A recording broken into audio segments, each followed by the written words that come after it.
up? Welcome back. Oh, we got some breaking news for everyone. So we got a little hockey. I'll get you ready for the Western Conference Finals.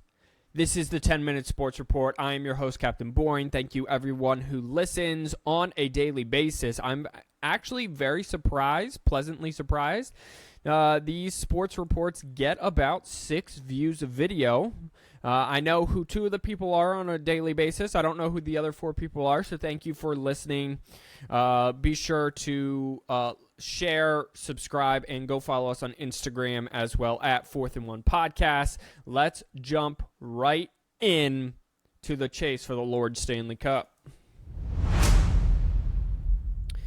In a Game 7 in Dallas between the Seattle Kraken and the Dallas Stars, it was the home team that declared victory on this day. The Dallas Stars beat the Seattle Kraken in a close Game 7, in an exciting Game 7, 2-1. Wyatt Johnson produced the ultimate game winner in the third period. The Kraken did end up scoring late in the third period. However, it was not enough as they fell 2-1. The Dallas Stars will now take on the Vegas Golden Knights in the Western Conference Finals. The next game for NHL hockey will be the Eastern Conference Finals, which is between the Florida Panthers and the Carolina Hurricanes, so you have a little southeast rivalry going on there. The Hurricane are the home team and get Game 1 at home. Let's shift over to the NBA now and get you all set up for the Lakers and Nuggets. So, some things for you to know for the people who really don't follow sports and come here for all their sports moves. These 2 teams met in the Western Conference Finals in the bubble in 2020. So COVID happened right before the playoffs in 2020. The NBA shut down. It came back in September, October, but they were in an isolated bubble in Orlando. They had to be COVID swabbed like 9 times a day or something like that. I don't know. You know, the ridiculous COVID rules. Since then, the Lakers have been the bottom feeders in the Western Conference, and Denver has been the top. Nikola Jokic, who is Denver's best player and currently is the world's best player at basketball. He is not the NBA's best player currently, as that belongs, in my mind, to Jimmy Butler, and that's a song for another time. I'll get you all caught up with him tomorrow. But Nikola Jokic, just imagine him as a quarterback. He touches the ball every possession. He determines where the ball goes. He's either going to score it himself or pass it to someone, and they are going to score. And he's 7 feet tall. He's ginormous. So it is very unusual to have a center that can pass as well as he does, that can score as well as he does, that also rebounds and assists. Now, he's a complete liability on the defensive end, but he is right now the world's best player at basketball. Let's switch over to the Lakers. The Lakers were mucking around at the bottom after their championship in 2020.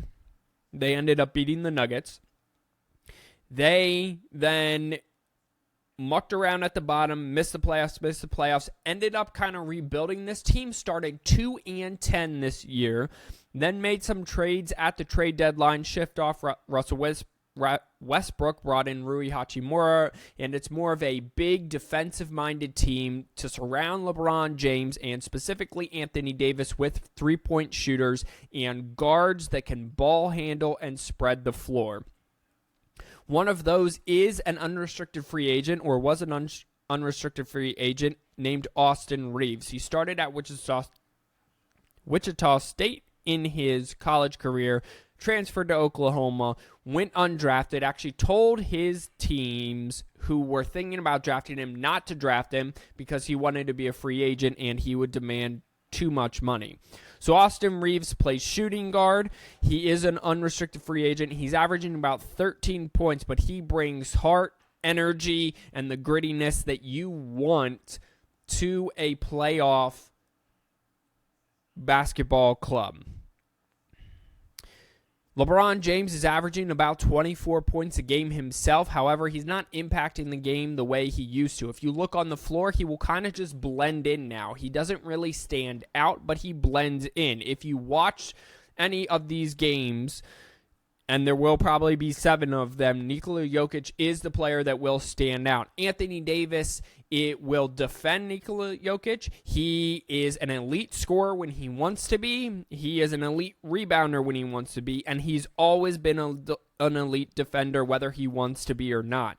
However, his scoring is like a roller coaster. It's very up and down, very up and down. It was more up towards the end of the Golden State series, but at the beginning and at the end of the series against Memphis, it was really down. So, has he gotten more on an uphill, and can he maintain that all the way through this series? Because they're going to need all of it, because Denver really plays well around Jokic. They are a team.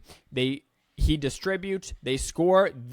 Denver is also big and deep to match the Lakers. This is going to be a great series. Game 1 is tonight.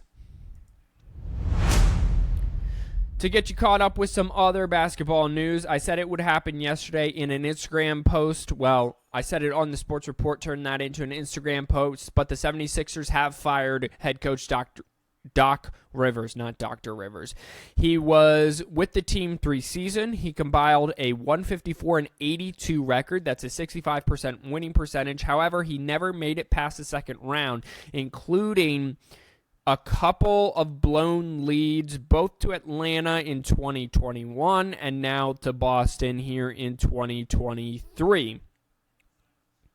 He did put together a 54-victory season, the franchise's most since 2000-2001, and he has the most consecutive winning seasons.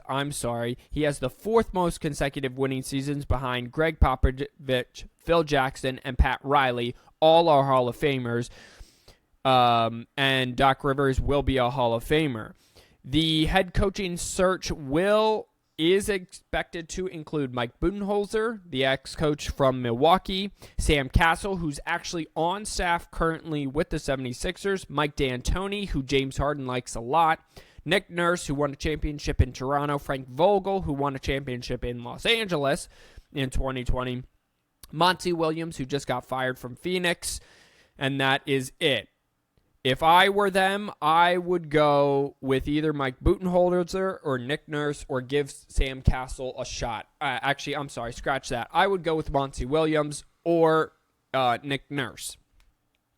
I wouldn't go with Mike D'Antoni. I would ship James Harden out. The only reason they're considering Mike D'Antoni is to keep James Harden in and happy in Philadelphia. If I'm Philadelphia, he was atrocious. I'm shipping him out. LeBron James is old enough to both average 24 points in an NBA game and watch his son next year in college, and then possibly play with him the year after. Bronny James, LeBron James' oldest son, has committed to the University of California. This happened a few weeks ago, but I'm just catching up on things now. The coach of the USC Trojans says that his parents are not hovering, so I guess that's a good thing.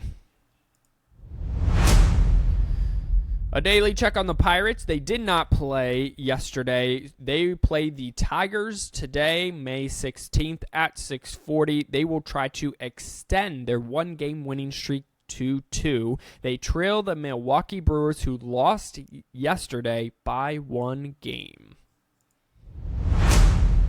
And finally, the best player on the planet in Major League Baseball, his name is Shohei Ohtani. He is the best two-way player in the history of the major leagues. That is even better than Babe Ruth. He is a phenomenal pitcher, but he's an even better hitter.